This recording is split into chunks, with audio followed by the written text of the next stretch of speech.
1 triple shot half decaf extra foam latte for Susan. You've been working here a while, huh? Yeah, it's a lot at first, but you'll get the hang of it. You'll even get to know the regulars who come in all the time. Is she a regular? I'm pretty sure I saw her twice yesterday. Her? She's one of the bathroom gals. She just comes in to use the bathroom. You don't have to buy anything to use the bathroom here, and our bathroom is cleaner than the gas stations, so we get the bathroom gals in pretty frequently. Really? Yeah, usually during rush hour. They can't make it all the way to work without stopping, so they stop here. The least she could do would be to buy a cup of coffee. Oh, I don't think that would be a good idea. The bathroom gals have overactive bladder, and caffeine makes the bladder muscle more likely to spasm. Sometimes she'll order decaf or tea, but water's really the best. She looked like she was in a big hurry. Well, overactive bladder makes you feel like you need to pee right away. That's urgency. And more often than normal. That's frequency. Sometimes you feel like you might leak if you don't get to the bathroom immediately, and some women do have accidents. Americans spend more money on adult incontinence products each year than they do on diapers for babies. Wow. Well, Maria certainly doesn't have overactive bladder. She's in here for her large coffee like clockwork every day.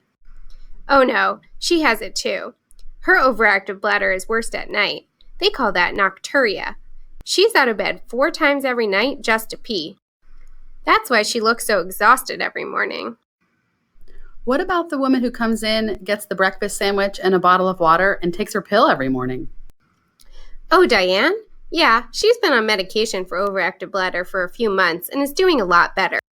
She'd tried cutting out caffeine and a bladder retraining program, but when that wasn't enough, the doctor told her medication might help. Those 3 women come in every day after their morning walk. They use the bathroom sometimes, but they're able to wait for it without it seeming like an emergency. Those 3 used to have the severest cases of OAB. One of them gets Botox injected into her bladder. It forces the bladder muscle to relax and not spasm so she can hold it longer. The one next to her gets a treatment at the doctor's office called tibial nerve stimulation. They put an acupuncture needle into her ankle, and it's attached to this little stimulator box. It stimulates her nerve and helps her pee less frequently, especially at night. The last gal has a device called an Interstim. It's a wire that's connected to a battery, and it works sort of like a pacemaker. Supposedly, it lets her brain communicate better with her bladder. She had to have surgery to get it placed, but she went home the same day. Now that they're not soaking through pads every day, they've become much better tippers. It seems like so many of our customers have overactive bladder. Well, 1 in 6 women has it, so it's more common than you'd think. Those 3 are lucky to be so open with each other. A lot of women with OAB think it's rare or a normal part of getting older and don't realize that it can be treated. How did you learn so much about this? Well, it's always a good idea to listen to your customers. And then I did my own research.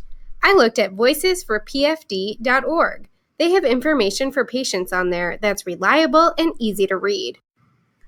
Well, thanks for showing me the ropes. Can I go on break now? Sure. Did I bore you? Not at all. I need to use the bathroom.